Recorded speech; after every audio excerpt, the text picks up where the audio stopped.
Hello, welcome to the oral history report of the 1980s. I'm here, Mike King, interviewing my father, Thomas. How does it feel to be here, sir? Fantastic. All right. Anything you want to get off your chest? Any confessions before we begin, or you want to leave that all up to leave it up to fate? I've lived a boring life. I have nothing to confess.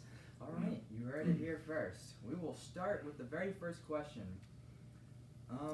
Tom. Yes. Where did you grow up? I grew up in Whitman, Massachusetts. Anywhere specific? Franklin Street, about a mile from the high school. There you go. Heard it here first. What did you like to do for free time, or in your free time as a child? Well, I rode my bicycle with my friends a lot. We played outdoors all the time. We played cops and robbers, cowboys and Indians, bank robbers and cops, whatever, that kind of thing a lot. Climb trees, went exploring, stuff like that. All right. On a scale from 1 to 10, moving into the 80s here. Yes. On a scale from 1 to 10, what were your expectations for the 1980s? Were you excited or nervous or some other adjective for the new decade? Well, I don't think I was nervous. When the 80s started, I was just barely getting into high school, so I really wasn't old enough to understand the Cold War. I mean, I knew it was there, but I was pretty insulated from what it meant. But as the 80s progressed, as I graduated high school and it started coming to a head, things were a little more dicey, I guess. Not scared, but, I was more conscious of it. Okay. So. Do you have a specific 80s memory that you'll never forget?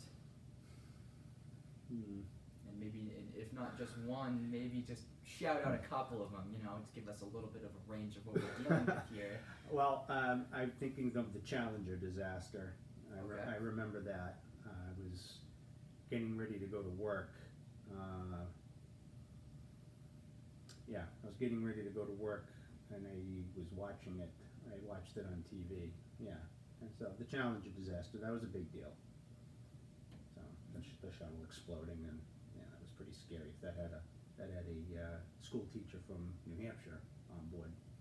So unfortunate. It was unfortunate for all of them, but of course, it received a lot more publicity because of that. So. Of course.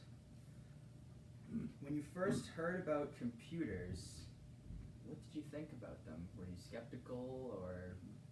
I loved them. I had a close friend, I'm still friends with him, who was a big computer nerd. His dad was, he worked in the computer field, so I was exposed to computers at a very early age compared to most people at the time. I was exposed to them at, 10, 11, 12, 13 years old and got to use them, and as a result fell in love with them and enjoyed them ever since. Big Apple guy for everybody watching. Yes, because at the time, although early on I didn't get to use a Mac, when my friend Chuck had his Mac Plus, I think, I was blown away. It was just the coolest thing ever. Just curious, what exactly did the computers do back in like the 80s when they weren't obviously nearly as developed and stuff as they are now? What could you do on them? Very crude games, but more than that, people used them to learn to write their own programs. that was what you did when you like coding. Yes, yeah. You started off with basic programming language, which was pretty basic, and if you stuck with it, you learned. You moved on. There was advanced. There was Pascal, COBOL. But that's because you turn a computer on, you had to hook it up to a TV because there really were no dedicated monitors, and you just had a blinking cursor. That's all that was there, and then you had to figure out what you could do with it and make it work. So it forced you to be resourceful. Outside of computers, can you think of any other technology that was created in the 1980s that you were either excited or skeptical about at first, maybe? The Walkman was pretty cool, the Sony Walkman. What's the Walkman? The Walkman was a portable cassette player that you could clip on your belt. What's a cassette player? And plug in headphones, and you could walk around with it. And it was the iPod of the day in terms of technology. It was the coolest thing. Did you have one? I did. I got one given to me for Christmas one year. and but you know, you'd see people that were out walking that, you know, now they had the headphones on, just like once the white earbuds appeared from Apple, it was the same thing with the Walkman. So it was like kind of what started the earbud trend, maybe, and not The Sony maybe, the Sony Walkman was the founding father. it was the first portable electronic gadget that really started, the electronic, not revolution, but personal electronics. Alright. Because before that, everybody had boom boxes. No, yeah, big, huge. Yeah, radio. But now you could take it, you know, it was about that big, and you know, plug it in. I mean, you know, put it on your belt and plug in your headphones, and away you went. And you know, people started making their mixtapes and all the other crap that that they did. What music did you listen to? What groups? What people struck home to you? I was a rock and roll guy. I had an older brother and two older sisters, and my sister Linda introduced me. She brought home the first Van Halen album. Oh, is that so? That is so, and I would listen to it with her, and I thought it was the coolest thing ever, and been a fan ever since. And my brother, he did the Columbia House Record Club, which some people might remember, 13 albums for a penny, and he got AC/DC and Bob Seger and some other ones, and so I was introduced to what we call classic rock today when I was probably 10 or 11 years old. So, and my father listened to country and western, so that's what I grew up listening to, and my mother never really cared for it. As I grew into a teenager, she tended to listen to my music more. She liked Bob Seger, Dan Fogelberg, and you know, softer stuff. Yeah, none really rock and roll. Bob Seger was her. She enjoyed Bob Seger a lot, but yeah, not hard rock. Wasn't listening to Judas Priest or anything, but you know, breaking the law. Yeah, no. All right. Where was your favorite place to travel in the 80s, or a favorite place that you went, rather?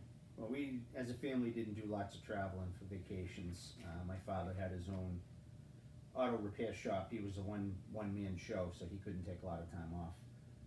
But we did do Disney World in '78, and then my mother and I went back, just the two of us, in '81 when Epcot opened. So I'd have to say. So you saw Epcot for the first time, really? Mm-hmm. Yeah. What'd you think of that? Very cool. Yeah. To this day, it's still a favorite place, and my mother still loves Epcot very much. Yeah. Very cool place because it, you know, combines technology and fun, and you learn some stuff even if you don't realize it. Yeah, so. There you go. All right. When you graduated high school, what was going through your mind, and what year did you graduate? I graduated in '85. What was going through my mind was that I was going to go to college to learn computers because, as I said, they captured my imagination. Yeah, I had a personal computer of my own. And when I was 13, my mother bought me a Commodore 64 and a floppy drive and a printer. And at the time, she spent probably $800, which in today's money was probably $4,000. She spent a lot of money to get me those, and I used them all the time. And I wanted to be a programmer. And I went to college, and within 2 months of being at college, I realized I hated it, and it wasn't going to work. And that was that. That dream was crushed, and yes, sometimes I wish I tried to stick it out, but I don't think it was for me. Was there ever a time in the 80s where you personally felt in danger of something, or because of something? No, I can't remember anything like that. No. What is your favorite memory from the 1980s? Favorite memory? Well, graduating high school was pretty neat, but I don't know, Live Aid. Live Aid was pretty cool. I think Live Aid. Didn't it have like over 1 billion people watching? Yeah, and it was in England, and it was in Philadelphia, and it was just, at the time, it was a pretty amazing accomplishment, because I feel like I'm remembering that they pulled it together pretty fast. And, yeah, it was neat. You know, that was, I think it was a Saturday, I'm pretty sure it was a Saturday, so I remember, sitting around a good portion of the day, watching and, you know, talking to my friends, you know, hey, did you see this guy, did you see that band, did you see that, so, it was pretty neat, but, Who were some of your favorite acts in Live Aid? I know obviously Queen was probably, maybe not a favorite, but definitely a staple of Live Aid. I didn't see Queen play, I think, at the time I was a big Dire Straits fan, which I think they went on right before Queen, so I think, Yeah.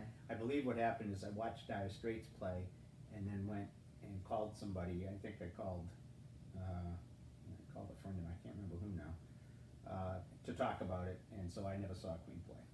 And at the time, I don't think I was that big of a Queen fan. I remember seeing Led Zeppelin play later that night, and I'm not a big Zeppelin fan, but it was kind of neat to see them get back together for that. How long were they broken up before then? It wasn't that long, 3-4 years since Bonham had died. I think he died in '81, so 4 years, I think. But I'm trying to remember who else played. Ozzy, I think Ozzy played. Was Randy Rhoads, or was he dead before? I don't remember, actually, I don't remember. Yeah, I mean, so many bands played, I actually can't remember who those are the ones that stuck out in my head, so. All right. What were some of the popular movies that you liked, or some of just the big ones in general that you remember from the 80s? The 80s was a time of a lot of silly movies. Dumb, what do they call them, like sophomoric, high school humor movies, so there was a lot of those. That's fine, because there's, you know, I like mindless humor as much as the next guy. So you had your Porky's, you had Better Off Dead, still a favorite. The Sure Thing was a great one. Let's see what else. Then of course you had your Star Wars movies in the early '80s. Right on. Yep. Saw Give me those. some. There you go. There you go. Yeah, I remember going to see the original, the first one. That was in the '70s. Who'd you go with? We were at camp during the summer. My mother took me and like 2 or 3, I think 3 friends, and I remember we were all pretty blown away. It was very cool. My mother's a big Star Wars fan too. Oh yeah. Yep. What kind of car did you get? Your first car. What was your first car in the 80s, and then maybe other ones that you had during the decade? My first car I bought from my brother was a 1978 Chevy El Camino. And when did you purchase that? Would have been 85. Yeah. Right after your graduation? Yeah, I got my license late. I got my license after I graduated. September birthday. Yeah, so I got it the summer after I graduated, but before I went off to college. I had that for a few years, then I bought a '89 Chevy Beretta, which wasn't a particularly great car, but no, wait a minute, I had a Monte Carlo first, Monte Carlo SS, that's right, I had that first. I got that in '86, 6 or 7, and then the Beretta, so I enjoyed my cars though. What were some other popular makes and models from the 80s? The Ford Mustang 5.0 and the IROC Z Camaro. Those were the cars of the mid 80s. Right around the time I graduated, those were the hot cars. The to ones have. everyone wanted. The 5-liter Mustang and the IROC Z. Yep, those were the 2 cars. Alright. What were some of your favorite foods? Oh, well, same as today, you know, pizza, Italian food, and I'm a simple guy, you know. My mother was a very good cook, so, and she's Sicilian, so. She always kept you a little Yeah, she did. Were you rebellious at all as a teenager in the 80s? Not at all. Not at all? Very boring child. Very boring child? I was, yeah. I spent a lot of time at home by myself. I had an older brother and 2 older sisters. My brother didn't get into very much trouble My sister Sue got into trouble for a while, but straightened her act out. My sister Linda got into trouble and never straightened her act out. And between knowing how much distress or grief that stuff caused my parents, my mother especially, and the fact that I have an older brother who to this day is still probably my best friend, who told me if I screwed around with stuff like that, he'd kick the ever-living crap out of me. So no, I was a straight arrow. I was as boring as they come. I stayed out of trouble. All right. My parents never had to worry about where I was or who I was with. I feel like Uncle Michael versus you would be an interesting bout. Well, at the time he would have wailed on me. Now I'm not so sure. I'd have to set something up now. Yeah. Yeah, Tito and Chuck. How many pets did you have, if any, in the 80s? I don't think we had any pets in the 80s. We did have a dog, but I think that was the 70s. I was younger then, so no pets. Who was that? It was a Siberian Husky that my father brought home one day. I don't remember where he got it. I think a friend of his had to get rid of it. What was the name? Larch. Oh, that's right. We didn't name it. It Larch. came pre-named, and that was the worst name in the world. But he was a great dog. When you heard about the Challenger, what did you think? That obviously was touched on a little bit earlier, but just maybe a little bit more in depth. What were you Thinking? Yeah. Well, What were you thinking before, and what were you thinking after the? Yeah. I was a big NASA guy as a kid. I thought the space shuttle was cool. I remember doing a huge project on it at school. So I was very invested in the space shuttle program, and so it was pretty devastating because the program had been such a success, and for that to I mean, it's always a possibility whenever there's a launch, something like that could happen, but for it to happen when there were, not that it would be better if it was just astronauts, but there were civilians, and it was a major blow to the program, and I don't think the program was ever the same after that. That was pretty crushing. You think still it a little bit suffers from what Sure. happened? Yeah. I think that's, and I think they found that it was like some 50-cent O-ring. It was something really stupid that caused it, which it usually is, because the big things are always taken care of. It's the little stuff that gets you. And That's how they get you. and there's a bazillion pieces in those things. It's amazing they can have a launch and never have anything go wrong. But it was, that's something that really hurt the country. I think that's something that hurt the country. Because everybody could agree how terrible it was. You know what I mean? There was no political nonsense Aspect to about it. something like that back then. It was just, oh my God, I can't believe that happened. If there were 3 words you could use to describe the decade, what words would you use? Let's see. Hair. Oh yeah. Metal. Just look at Twisted Sister. Yeah. There's those 2 right there. Yeah. Hair, metal, but hair and metal, because the girls all had big hair. Hair, metal, and music. Just music in general. I think the 80s music was great. Alright. And we were supposed to have Mom on the interview, but she Wussed out. decided to bail. Yeah. So I was asked to give my interviewee's favorite song, and I gave Jesse's Girl, because that's something Mom likes that song a lot. Yep.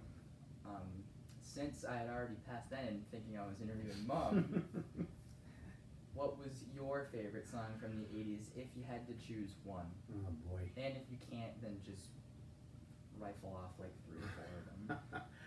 That's tough. There was so many great bands and so much great music from the 80s. But it would have likely been something from Van Halen. So I'd say You Really Got Me, Beautiful Girls, something like that at the time. Yeah. Alright. Even though those albums came out in the 70s, they were still. Well, I think Van Halen 2 came out in the 80s, maybe. 79. But, at the time, I was introduced to it, you know, when it first came out, but appreciated the music more as I got into high school. And Yeah. so, yeah, I'm gonna stick with something Van Halen. It would have been. How did you feel about the Cold War? Were you nervous at all? Now, like I said in the beginning, in the early '80s, I started. I was young. I was 13 when I started my freshman year of high school. So I didn't really. I knew what the Cold War was. I knew it was there, but really didn't pay any attention to it. Didn't think anything of it in terms of that it would affect me. As high school went on and as the tensions between the countries kind of grew, I was more aware of it. But looking back, I realized that Reagan did the right thing. He built up the military.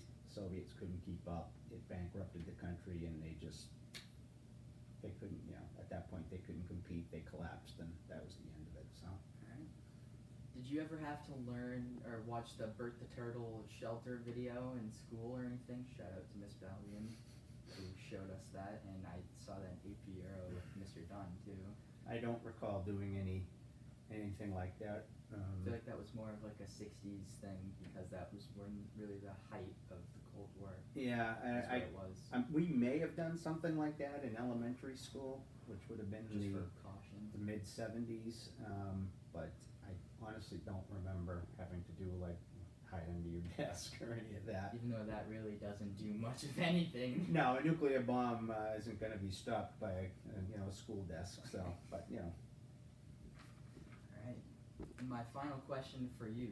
Yes. How did you feel when the 80s ended and the 90s began? Were you sad, relieved, etc.? Well, when the '80s ended, I was 23. All the good music was going away. Very true. Grunge music was kind of slowly taking root, but at the time, Alternative too. yeah, I think at the time it was more dance music and pop.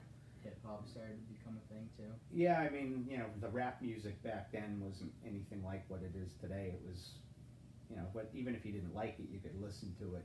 It was more musical and less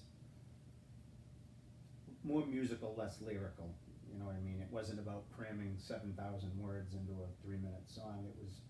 It was still what you would consider a regular song, but more spoken as opposed to sung. But there was still some pretty, you had your Sir Mix-a-Lot and Run DMC. Tone maybe. Loc and stuff. Yeah.